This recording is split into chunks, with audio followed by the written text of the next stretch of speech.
Bienvenidos, soy Jessie Maradiegue, oncóloga pediatra del Instituto Nacional de Enfermedades Neoplásicas. A continuación les presento el siguiente caso.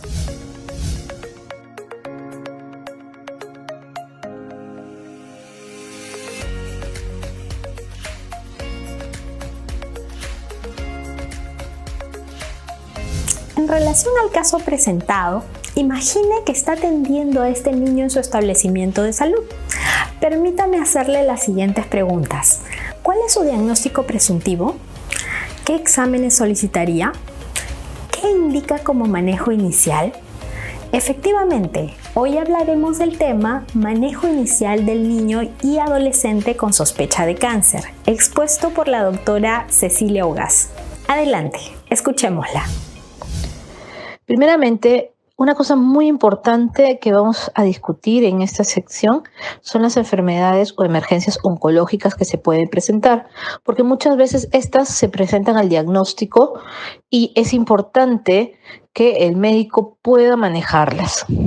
Entonces vamos a tener las que ocupan o lesiones que ocupan el espacio que van a producir como el síndrome de vena cava superior, síndrome mediastina superior, compresión de médula espinal, aumento de la presión intracraneana, hepatomegalia voluminosa, ¿no? Las alteraciones sanguíneas pueden producir hiperleucocitosis, leucopenia, anemia, plaquetopenia y coagulopatías.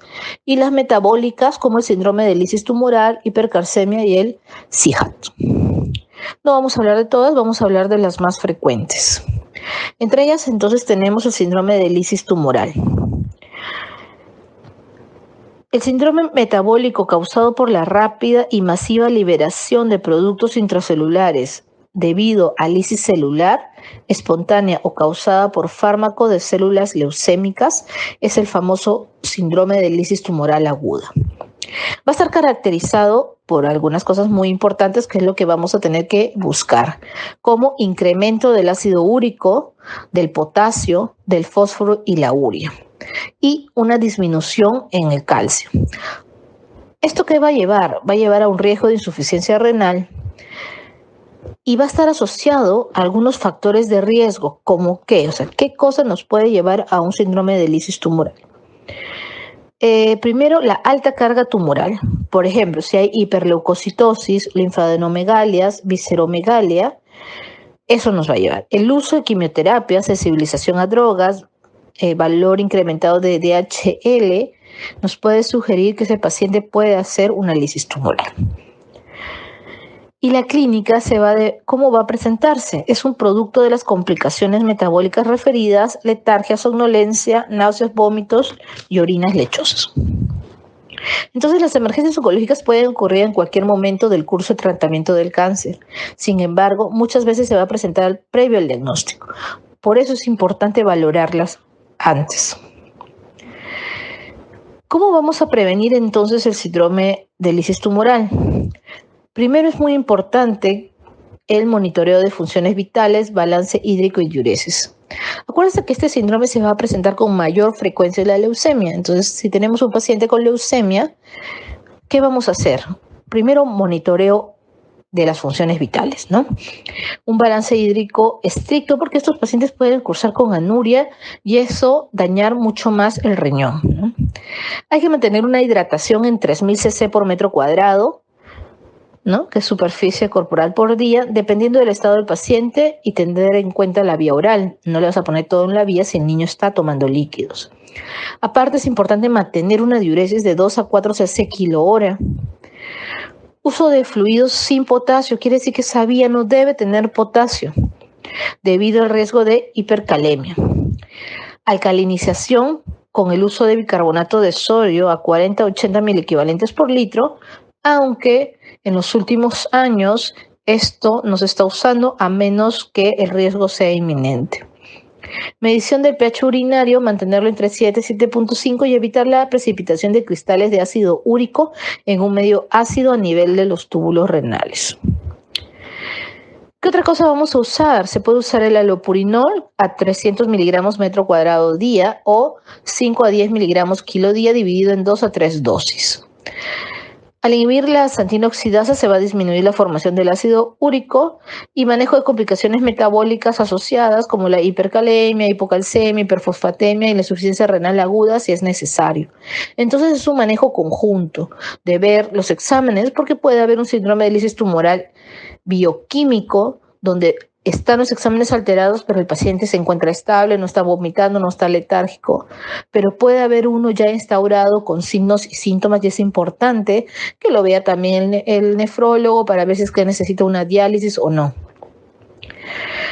El siguiente punto importante del manejo inicial de un paciente con cáncer es el manejo transfusional. Para transfundir un paciente con cáncer debemos seguir ciertos parámetros. Entre ellos, muy importante, es que la hemoglobina debe estar entre menos de 7 a 8 gramos por decilitro.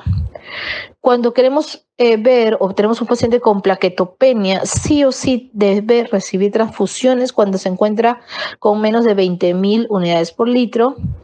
El uso de plasma fresco congelado en casos de sangrado asociado o a coagulopatía.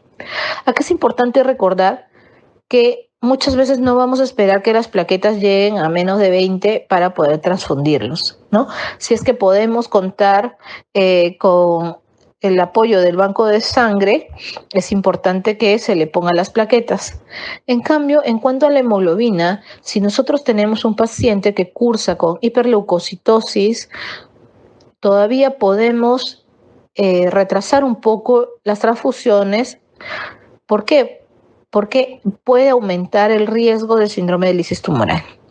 Basado en los parámetros clínicos, sepsis, dificultad respiratoria, síndrome anémico, presencia de sangrado, es importante que se evalúen todos esos parámetros para ver si se puede transfundir o no. Y si no contamos con un servicio de banco de sangre, pues se tendrá que hacer una referencia rápida. Otro punto importante inicial es el manejo de infecciones. Uno tiene miedo y sabe que estos pacientes pueden presentar infecciones debido a que muchos de ellos cursan con leucopenia, entonces hay alto riesgo de sepsis, aparte de por sí por el cáncer, tienen un estado de inmunodeficiencia celular, cualitativo y cuantitativo y humoral, compromiso de barrera cutánea como las venipunturas, los procedimientos están sometidos a muchos procedimientos, compromiso del tracto gastrointestinal, uso previo de antibióticos, sobrecrecimiento bacteriano, distróficos, también una estancia previa de hospitalizaciones, o sea, hospitalaria o múltiples hospitalizaciones previas puede tener este paciente el diagnóstico, entonces eso conlleva que se pueda colonizar y mayor riesgo de infecciones por bacterias resistentes o micosis o pacientes que hayan pasado, por ejemplo, en la UCI. Y lo otro es el manejo de la fiebre, ¿no? Hay que buscar el sitio de infección, hemocultivos, radiografía de tórax en los casos de sospechosos de neumonía, otros cultivos según sea lo necesario y según sea el criterio. Hay que tener cuidado con un uso racional de antibióticos basado además en criterios clínicos como foco de infección, estado del paciente. O sea, si tenemos un paciente que realmente está mal, tú lo ves séptico, no vamos a decir, bueno, no encuentro un foco. No, hay que ponerle antibióticos. Uso de antibióticos de amplio espectro en caso de sepsis. Y medidas de prevención universal como aislamiento invertido, lavado de manos, evitar procedimientos invasivos como sondas. Se va a presentar o se va a tener que poner una cobertura de antibiótico amplia como cefalosporinas de tercera generación, ceftriaxona, aminoglucósidos como amikacina o de mayor espectro como ceftazidima, aminoglucósidos igual como la amikacina o por ejemplo ya cefalosporinas de cuarta generación como cefepime y en muchos casos carbapenems, vancomicinas. Evaluación del uso de antibióticos según criterio clínico, estado del paciente, los cultivos, hay que hacerle cultivos cada 3 días y rotar de antibióticos si es necesario. Otro de los temas importantes que vamos a tratar es el síndrome de vena cava superior y el síndrome mediastinal superior. Va a ser producido por el tumor mediastinal, básicamente que comprime o va a producir una compresión de grandes vasos, y eso es el síndrome de vena cava superior, u obstrucción de la vía aérea de la tráquea, que es el síndrome mediastinal superior. Asociado más frecuentemente al linfoma de Hodgkin, linfoma no Hodgkin, leucemia de células T. El síndrome de vena cava superior va a presentar dificultad para respirar, edema facial, síncope, tos y ronquera. Y el síndrome mediastinal superior, tos no productiva, edema, plétora, cianosis, diaforesis, sibilantes, estridor y dolor torácico. Entonces, esas son las características que van a presentar ambos síndromes. Antes de continuar, permítanme dejarle el siguiente comentario.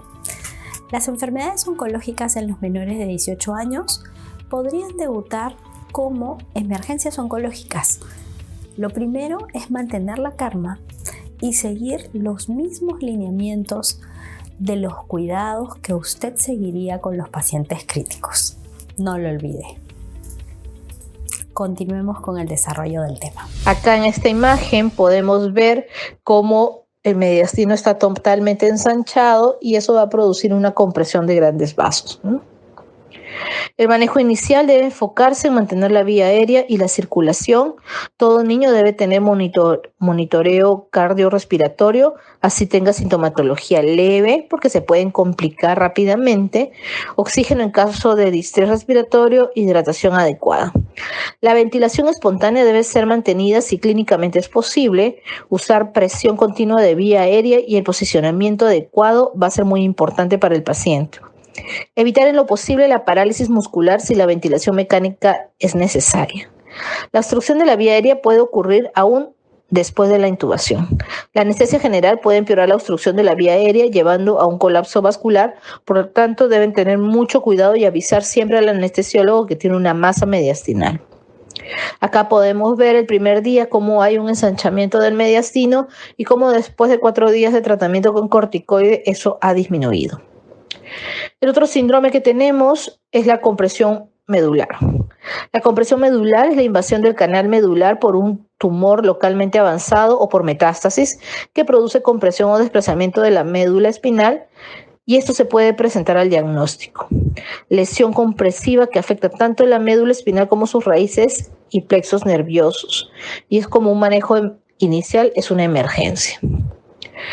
Puede tener un origen intramedular en un 5% que crecen de la médula espinal, bien como neoplasias primarias o metástasis, o extramedular que son el 95%.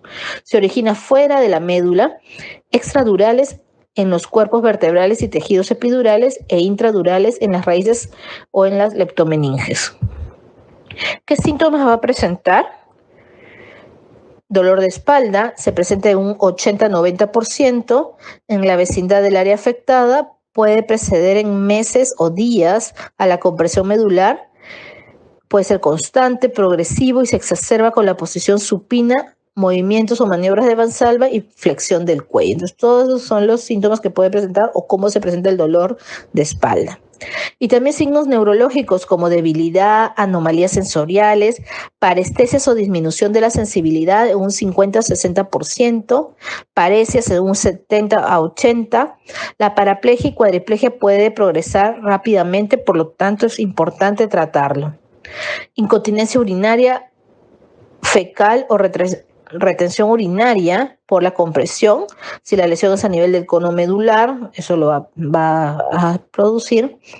Y el tiempo de evolución clínica es muy importante, puede ser agudo, que se presenta en las primeras 48 horas, eso es un 27-6%, subagudo en una semana, 61%, y crónico, que es el nivel máximo de deterioro pasado los 30 días del inicio de los síntomas, que se presenta en 11.3%.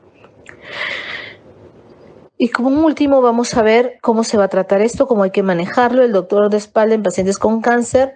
Primero hay que ver los signos y síntomas de mielopatía.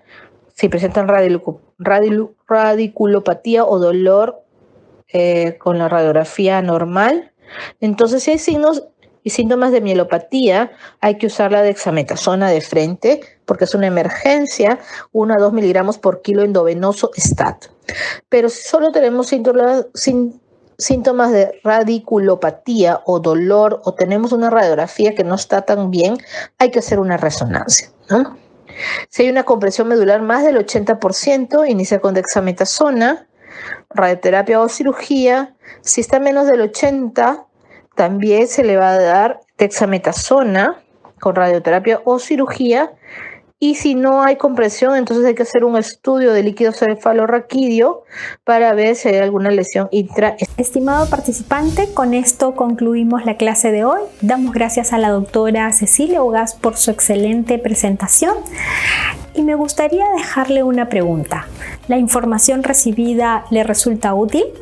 El caso presentado fue diagnosticado oportunamente de linfoma y recibe tratamiento.